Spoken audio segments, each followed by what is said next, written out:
Hey there, welcome to the Uplift. We got a great show for you, a great cast of characters as always. Among them, these. A woman who combines two very different niches on TikTok, and they don't seem like they go together, but they do bring a lot of people that good feeling of nostalgia. Want to take a guess? We'll get into it. Another woman has a very unique hobby. That hobby, standing on the side of the road. So, how does she bring people joy? We'll explain. Also, a man in Fort Myers, Florida. He wakes up every day very early to cook for people who need it most. And meet a comedian with good fortune, you might say. That is Fortune Feimster, who is sure to put a smile on your face. Plus, of course, our heartwarming videos, the ones you just gotta see. You're watching The Uplift.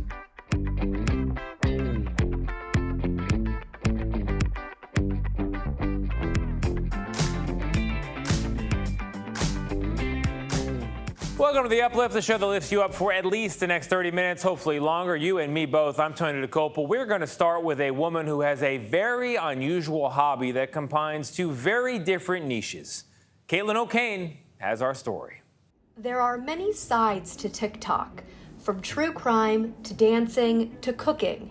And some TikTok pages are quirky, like Rosie Grant's, an intersection of baking and graveyards. It started out as an assignment for grad school. Make a TikTok account from scratch. Rosie decided she was going to make the recipes people choose for their gravestones. And ended up, there's a huge audience for grave talk and cemetery TikTok. I came across this gravestone for Naomi Miller Dawson, and it's beautiful. It's like an open book. And I tried it out. I posted it on TikTok, and it kind of exploded in a very surprising way. So then I found more and just kept doing it. Now, people send her family recipes etched in stone, and she gets to work in her kitchen. She's made 17 so far, and no matter what the recipe is, it gets people talking. Like, a lot of the comments that I'll get is people just being like, what would I put on there? Like, it's just like, what's their food of choice? Like, some people have been like mac and cheese. Other people have been like Taco Bell's Crunchwrap Supreme. It's endlessly fascinating. And like, all the recipes have been very different. Like, it's not like, oh, everyone has like a cheesecake recipe. Like, every single grave has been a little bit different from each other. It's so cool. Even though gravestones seem like a morbid niche, Rosie's videos offer something sweet. It's like this insane, like, the niche of cemetery TikTok and the niche of like food and baking talk. The two things that we inevitably do in life is we eat food and then we die someday. And it's like this weird shared experience. So I feel like, if anything, like, that's been the most interesting comments to me, of people either reflecting on like, this is how I want to be remembered. Even like, yeah, I'm now thinking about my grandparent and this is what they made every day. And like, whenever I make that, I think about them. I have like no language for how interesting and amazing it's been just to like watch how other people kind of connect with these topics. It's a recipe for honoring those who passed by bringing comfort and comfort food to those in the present. During the pandemic, Brenda McFeeters found a simple way to spread joy by standing on the side of the road. CBS Boston's Katrina Kincaid has more. That's right. You get rocking. Have a great weekend. God bless you. It's a seed that people need to hear. Yeah. And I'm doing it not in your face. Well, I guess I am doing it in your face because I'm out here with the sign. Hi. To many people in Beverly, Brenda McFeeters needs no introduction. And I know people's names now. Kids' names, dogs' names. Hey, I know you. Since the beginning of the pandemic, she's been standing outside McPherson Drive in Beverly, greeting people in the mornings with her cheers, dancing, and, as of a few months ago, her sign. Some people are hard, you know, you gotta work at them. Like I said, woman smiled after 2 years. Took her 2 years, but she did it. She told us she felt a calling one day to come out and brighten people's mornings. Oh, girlfriend! Hey, you can smile, sir. There you go. It's okay. You can do it. When she started, her father was dying, and she got the idea to include the sign after she would stand outside the hospital with a sign for him. But she says this isn't about her, but the message she can bring to others. Life can be, I won't say the word. So you know what? If I can just sort of interrupt your life, which is going that way, hey, smile. She's okay if people don't wave or honk or even smile back. You're a hard one to crack. We'll get you soon, sir. At 60 and semi-retired due to health issues, she says this is how she engages with people. You don't have money to pay for your mortgage or whatever it may be. So I come along and I'm a goofball and it's like, oh, look at, smile. Because she'll be out here no matter the weather, waiting for a smile one day. You know, you got to be patient with people. God's patient with us. That's what I say.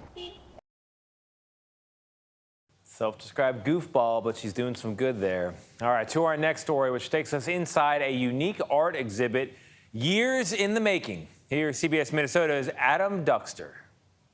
This is the one where Inside Elliott Park's Gamut Gallery. It's been amazing. Just the energy that the artwork brings into this space feels different than our typical exhibits. Co-owner Cassie Garner couldn't be happier with how the latest display is shaping up. You know, you go to art school and you learn what not to do. And I feel within this exhibit, all of that is thrown out the window, and art is just art for art's sake. Incorporates paper, plastic, found objects, tape, kind of you name it. Artist Derek Meyer not only contributed to the display known as Co-Action, he curated it. Every piece seen here, the result of a skilled art teacher working in tandem with artists with disabilities, all through St. Paul's Interact Art Studio. There's a lot of marginalization that exists in all facets of life when you have a disability label or need support in accessing any community efforts. So much of what the work we do is just like increase visibility for our artists, make sure they're supported in all the ways they need to be. The actual making of this piece. Instructor Jeremy Jones helped shape this piece alongside artist Kramer Hagenbarth. I think art is just a really potent catalyst that unites people of all walks of life. It's cool to see it living, you know, on the pedestal where it's supposed to be. Getting to this point hasn't been easy. Delays with COVID mean the Co-Action exhibit is 4 years plus in the making. This is the medical store. Now, well worth it. It's visibility for Interact, it's visibility for the artists, it's visibility for the staff, and it's also, just as I mentioned too, to put everybody on the same platform. Coming up, a former foster kid, now all grown up and using food to help others. Also, Fortune Feimster talks about finding herself and becoming the star she is.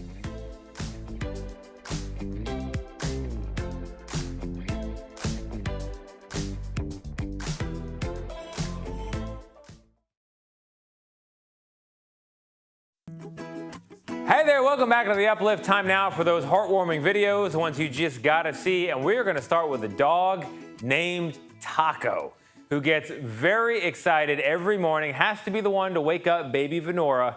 Look at that tail wagging. The owner opens the door and in goes Taco. It's an adorable video, and this is a daily occurrence in that household. It went viral, of course. Shows how strong that bond can be between dog and baby. All right, we got another video and another doggone good story, you might say. This is a video taken at a dog adoption. The video is taken by a woman named Letitia, who said she didn't know what to expect when she showed up on this day. She had found this organization called Help Rescue Arkansas, and all they told her was a location where they would be dropping off dogs for people to take. And when she got there, she saw this incredibly long line of people there waiting to meet their furry friends, adopting them. So many of those rescue dogs needed to go home and find forever families, and so many of them did. Letitia, by the way, got her own dog, named it Bruno. Love that name. All right, Sean Penn has been a big supporter of the country of Ukraine during its war with Russia, and during a recent visit, he met up with Ukrainian President Zelensky, and he did this. He gave him an Oscar. Here's what he told Ukraine's president.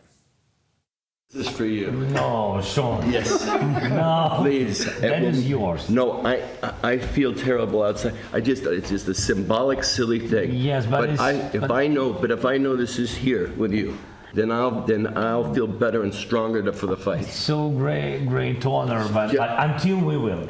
When you win, bring it back to Malibu. Great. Yes. Great. Okay. Because I'll feel much better knowing there's a piece of me here. And of course, President Zelensky knows exactly what that is. It's an Oscar. Zelensky used to be an actor before he was president. Think about that. He went from actor to president to leading his country in wartime. And Penn said it was his gift since he's not doing any movies anymore, and it's just a little symbolic thing. I think it means a lot, though. Nice job, Sean Penn. All right, coming up, how is a wildcat sanctuary in Minnesota hoping to do its part all the way over in Ukraine? We'll show you. Plus, meet the former foster kid, dedicating his life now to helping others. Now he's found himself giving to even more people in need. Free food, like that sign.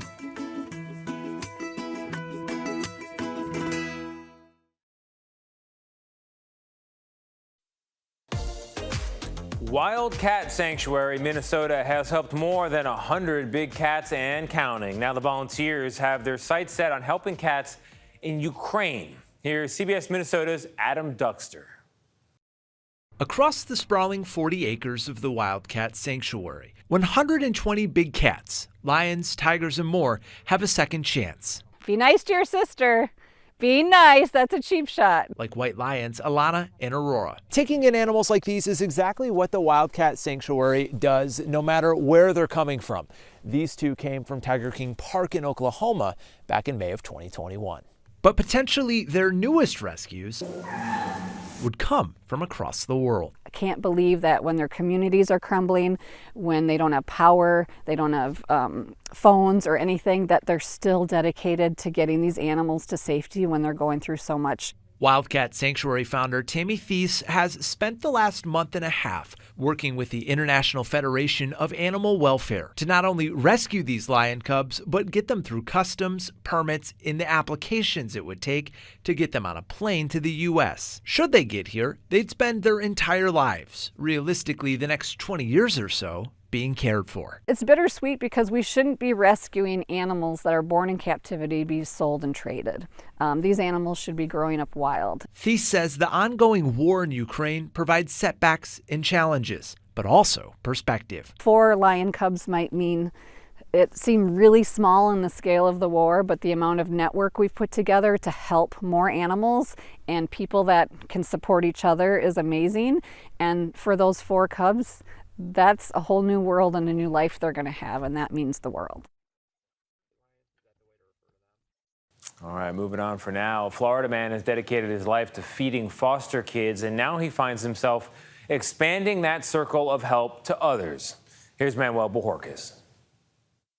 Where are we at on potatoes? Every morning, Doug Miller and his staff get cooking. A cooked tortilla makes all the difference in the world. The restaurant is called FK Your Diet, but before you get the wrong idea, the FK stands for foster kids, whom Miller supports. I was a foster kid growing up. But his mission has greatly expanded due to Hurricane Ian and the thousands left with very little. They don't have the ability to just go out and buy a new stove or a new refrigerator. A lot of them, the place they worked got damaged, so they're not getting a paycheck. All right. So the food here is free. And for those who can't get here, Miller delivers. Okay. You doing okay? I'm doing okay, thank you. 125,000 meals so far. His girlfriend, Amy Eldridge, distributes donated supplies. We can't personally fix what they've lost, but we can bring some comfort to their day. So that's our hope. Comfort that Aranda Cruz Garcia says keeps her going. Even though when you're at your saddest moments, he's here for you. All right, love you. How many you got, Dad? A former foster kid, now fostering an entire community. How many? Food is love. All right, coming up, do you need some good fortune? We got some. Comedian Fortune Feimster talks about her new Netflix special and how she found herself in an interview guaranteed to make you laugh. I guarantee it. Do stick around.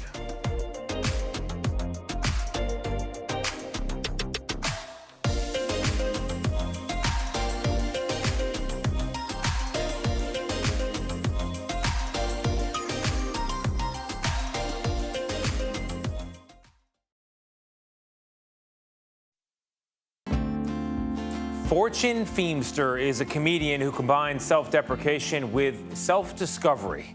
And she sat down with our Dana Jacobson to talk about her rise to fame and her current special. She's guaranteed to put a smile on your face. I remember a lot of laughs happened here But this is where it all started. The Groundlings may be where it all began for Fortune Feimster. Hey kids, I'm Richard Simmons, and I love you! But she didn't come here looking for laughs. I was broke. I had no friends in LA and heard about these classes and thought, well, maybe I could meet some friends that way. And so I literally started comedy just to make friends. Not let me go to a bar, let me go hang out somewhere else, let me go to an improv class. I was almost late catching my plane because I was teaching a yoga class. He's like, that did not happen. Feimster's comedy is now winning over audiences with a relatable style that's one part self-deprecation, one part self-discovery. Now, I was considered to be a tomboy back then, which was a more appropriate term for future lesbian. Her first Netflix special took us from awkward childhood to coming out as an adult. And I say out loud for the first time in my entire life, I go, oh my God, I'm gay. I found out I have 0 survival skills. None. Her latest, Good Fortune, continues that personal journey. All I had to do was stay home. I got nothing accomplished. No sourdough was started in my house. That's been fun, showing people a whole other side of me, who I am as more of a fully formed adult. Or trying to be, right? Isn't that what we all are? Yeah, sometimes I get it right, and sometimes I don't. But again, that's the fun part of the journey. Feimster grew up in Belmont, North Carolina, just outside Charlotte, as Emily Fortune Feimster. It's a name she says never quite fit her personality. Did you know you were funny? I knew I had moments of funny. Like growing up, I would perform like sketches from Saturday Night Live, like Molly Shannon's Mary Catherine Gallagher was a big one for me. Sometimes when I get nervous, I stick my hands under my arms and then I smell my fingers like that. Do you remember thinking at all that there's a power in that comedy in those moments? I definitely remember feeling seen for the first time, like in a way that I wasn't seen in just everyday life. She says it was her grandmother who unknowingly helped plant the comedy seeds. My grandmother was a very buttoned up woman, very like that quintessential lady. And then I would watch Carol Burnett, and like belly laugh in a way that I've not seen before. And I remember being fascinated that someone had that ability to do that for my grandmother. And so I didn't even realize I was soaking that in. Not until those first improv classes. I actually even have a secret talent. To pay for them, Feimster worked as an entertainment journalist, her first job after moving to Los Angeles. I was this 23-year-old country bumpkin, and this woman was like, do you want to go to red carpet events and interview celebrities? I'm like, I don't know. Will there be snacks? That job also provided plenty of comedy material. And I ended up buying a light blue velour tracksuit. Yes. So the blue velour tracksuit. That was true. On the back, it had a giant pink cupcake. I have a picture of me, I posted it on Instagram, interviewing Sir Ian McKellen in that tracksuit. Oh my God. I didn't know what I was doing. I'm just trying to find my place out here. I actually got approached by a swinger couple after a show. And her place in comedy. This is just a fact of the story. They both had canes. So this was not their first rodeo. It's one medium that you can't fake. So I just had to put the work in, and it took a long time. But then once it finally clicks and you start getting to that point where the audience is connecting with you and your material's working, there is no better feeling. Oh, hard no right there. Wow. My goal is always to make people feel better leaving than when they got there. And some represented. the way Feimster says she didn't always feel. I think about it from my perspective and growing up and not seeing someone like me on television and not finding someone I could relate to. And I think my journey might have been different had I seen that. I think maybe I would have come out sooner. It is something that's very powerful when you see yourself represented in television, be it me as a Southerner, me as a bigger girl, me as a gay person. It's our 2-year anniversary and we're spending it with you. I feel honored. Or even as a married couple. She and wife Jax wed near this stretch of beach in Malibu 2 years ago. There's been little downtime since. Feimster's latest project just wrapped in Toronto, her most unexpected to date, an action series with Arnold Schwarzenegger. I thought, I would be the computer person, like not the active person at all. But they're like, no, you're a CIA agent and you'll be out in the field doing the action stuff. And that's how little I knew about the action world. I said, the action stuff. I'm going to be, doing Did you do your stunts? No, let's not get crazy. Okay, all right, I'm sorry. I'm sorry. If you watch Good Fortune, you'll find out I'm tough, but not that tough. I am not butch, which is shocking, I know, because I have these broad shoulders and my favorite color is plaid. I don't ever want to be like one thing. I feel like all of us have a lot of different dimensions. It's easy to sort of put me in a box, and I like to, peek out of there and do some different things that would surprise people. Guaranteed to make you smile. As I said, that is our show. Also guaranteed to make you smile. Hope it wasn't a swing and a miss. Hope it brightened your day. I'm going to go find some more good news and run the bases.